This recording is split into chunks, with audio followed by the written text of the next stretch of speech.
প্রধান উপদেষ্টা বলেছেন আপনারা যত পারেন লেখেন, আপনারা বলেন, আপনারা আলোচনা করেন, এবং গণমাধ্যমের স্বাধীনতা, বাক স্বাধীনতা এটা এখন অবারিত।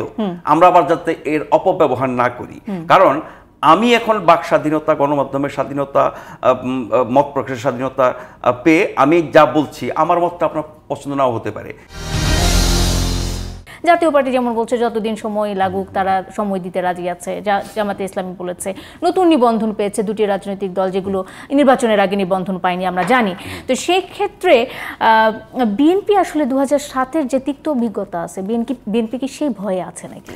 দেখেন, সংস্কার ওই সময়টা একটা মানে দুঃস্বপ্নে পরিণত হয়েছিল, সংস্কার একটা গালিতে পরিণত হয়েছিল, এবং সংস্কারের নামে ওই ১/১১ সরকার বিএনপিকে ভাগ করেছিল, আওয়ামী লীগকে আনুষ্ঠানিকভাবে না পারলেও মোটামুটি অনানুষ্ঠানিকভাবে ভাগ করে ফেলেছিল, নতুন নতুন দল কিংস পার্টি যাদেরকে আমরা বলি সেরকম পার্টি তৈরি করেছিল, নির্বাচন কমিশনকে সেই কাজে ব্যবহার করেছিল, এবং এই তখন সংস্কারের নামে এমন সব কাজকর্ম করেছে গোটা দেশের অর্থনীতি স্থবির হয়ে গেছিল।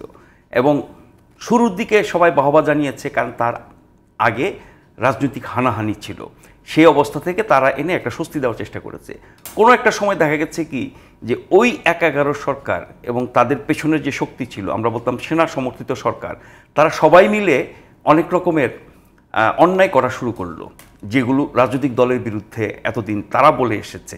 ফলে একটা সময় তাদেরকে বিদায় নিতে হলো। ওই ২ বছর জাতির অর্জনটা কি হয়েছে বলেন তো? আপনি কোনো কিছু মনে করতে পারেন যে ওই ২ বছরের ফলে জাতি এইভাবে উপকৃত হয়েছে? ওই ২ বছরের অন্তর্বর্তী তত্ত্বাবধায়ক সরকার ছিল, সেনা সমর্থিত তত্ত্বাবধায়ক সরকার যা কিছু করেছে তার সুফল পরবর্তীতে পেয়েছে। যদি পেত তাহলে ১৬ বছর এই দুঃশাসন, স্বৈরশাসন, ফ্যাসিবাদী শাসন চলতো না। তার মানে তারা সংস্কার নামে কিছুই করে নাই, ২টা বছর সময় নষ্ট করেছে, অনেকের বিরুদ্ধে অন্যায় করেছে, অনেক বড় বড় রাজনৈতিক নেতা, ব্যবসায়ী নেতা, বিভিন্ন পেশার লোকজনকে তারা ধরে নিয়ে জেলখানায় পড়েছে, যেনতেন মামলা দিয়েছে, অনেক মামলা টিকে নাই, অনেক মামলা এখনও ঝুলে আছে, অনেকের হয়রানি হয়েছে, সঠিক বিচার হয়নি বলে অনেক মামলায় অনেকে সাজাও পেয়েছে। এখন আমরা দেখছি আবার সেই একই আদালত আবার সেসব মামলা আপনার কি বলে শেষ করে দিচ্ছে, খালাস করে দিচ্ছে, সাজা বাতিল করে দিচ্ছে। তার মানে হচ্ছে ওই ২ বছরের সংস্কারের নামে যা কিছু হয়েছে তার কোনো সুফল আমরা পাইনি, কুফল পেয়েছি বরং। ফলে আপনি সংস্কার বলে যদি ওরকম কিছু বোঝাতে চান, বা এরই মধ্যে বিএনপি মহাসচিব এই কয়েকদিন আগে একটা কথা বলেছিলেন যে ওনারা ১/১১ সন্দেহ করছেন, ১/১১ ভূত বা আলামত এরকম কিছু একটা সন্দেহ করেছেন। করাটা অমূলক না, কারণ আমাদের অভিজ্ঞতা তো ওরকমই। একটা অনির্বাচিত সরকার এসে তখন কি করেছিল, এবারের সরকার নিশ্চয়ই সেটা করবে না। আর এবারের সরকারের প্রতি জনসমর্থন আছে, রাজনৈতিক সমর্থন আছে সকল পেশাজীবী, সব ধরনের মানুষের। এবং এখন পর্যন্ত যদি বলেন যে এই সরকারের ব্যাপারে আপনি গণভোট নেন, দেখবেন ৮০-৯০% মানুষ তাদের পক্ষে বলবে। যারা হেরে গেছে রাজনীতিতে দুঃশাসনের কারণে তারা ছাড়া সবাই কিন্তু ভোট দেবে। তার মানে হচ্ছে তার সেই জনসমর্থন আছে, রাজনৈতিক সমর্থন আছে, নানা শ্রেণী পেশার মানুষের সমর্থন আছে।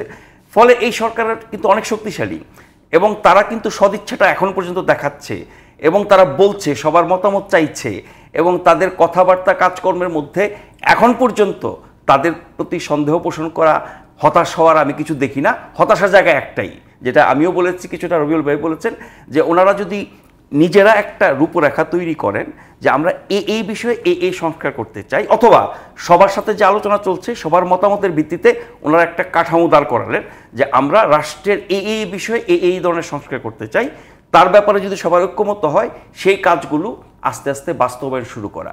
তবে আমরা স্বৈরতান্ত্রিক শাসন ব্যবস্থা থেকে গণতান্ত্রিক শাসন ব্যবস্থায় ফিরে যাওয়ার জন্য আমার প্রথম দরকার জনপ্রতিনিধিত্বমূলক সরকার, মানে গণতান্ত্রিক সরকার, নির্বাচিত সরকার।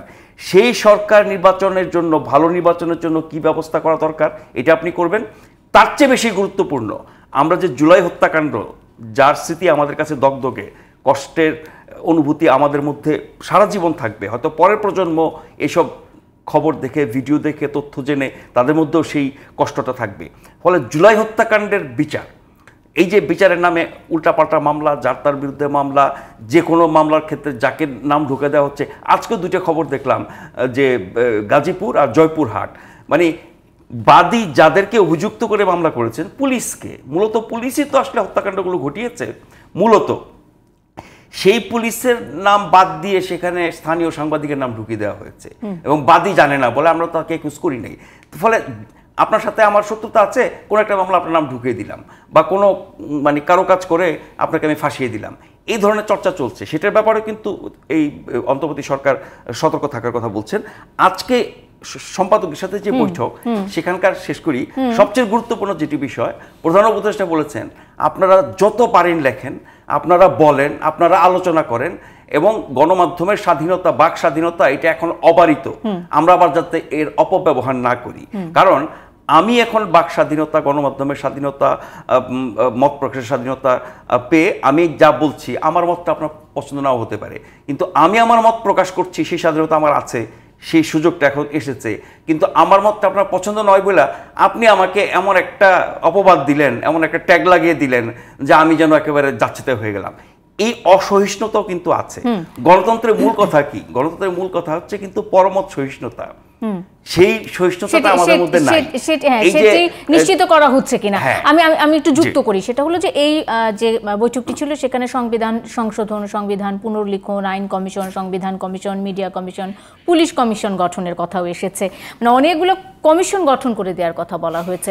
এগুলো করতে পারে অন্তর্বর্তীকালীন সরকার। খাতওয়ারি বিষয় এখন অগ্রাধিকারী বিষয় হচ্ছে আপনি জুলাই হত্যাকাণ্ডের বিচার করেন, গত 16-17 বছর যে গুম, খুন, হত্যা, নির্যাতন হয়েছে সেটার বিচার করেন। পিলখানা হত্যাকাণ্ড অনেক বড় একটা ঘটনা এবং এটা কিন্তু এই গত 16 বছরের শাসনের অনেক বড় একটা ঘটনা, যেই ঘটনার সাথে সরকারের যুক্তি, পাশের দেশের সংযুক্তি, অনেক অভিযোগ আসছে। যারা হত্যাকাণ্ডের শিকার হয়েছেন তাদের পরিবাররা বলছেন, ওই সময় ঘটনা যারা প্রত্যক্ষদর্শী তারা বলছেন, যেসব সেনা কর্মকর্তা তখন এগুলোর সাথে জড়িত ছিলেন তারা বলছেন, আমরা শুনেছি আপনার কি বলে স্বরাষ্ট্র উপদেষ্টার কাছ থেকে যে আবার ওইটার পুনঃতদন্ত হবে। এই স্বরাষ্ট্র উপদেষ্টাই কিন্তু আপনার সেনাবাহিনীর পক্ষ থেকে তদন্ত করেছিলেন, সেই তদন্তের রিপোর্ট আমরা দেখি নাই। উনি সেটা এখন চাইলে প্রকাশ করতে পারেন। যেটা বেসামরিক ছিল স্বরাষ্ট্র মন্ত্রণালয়ের, সেটার উপরে অনেক হস্তক্ষেপ করা হয়েছে এবং জানাতন একটা বিচার হয়েছে।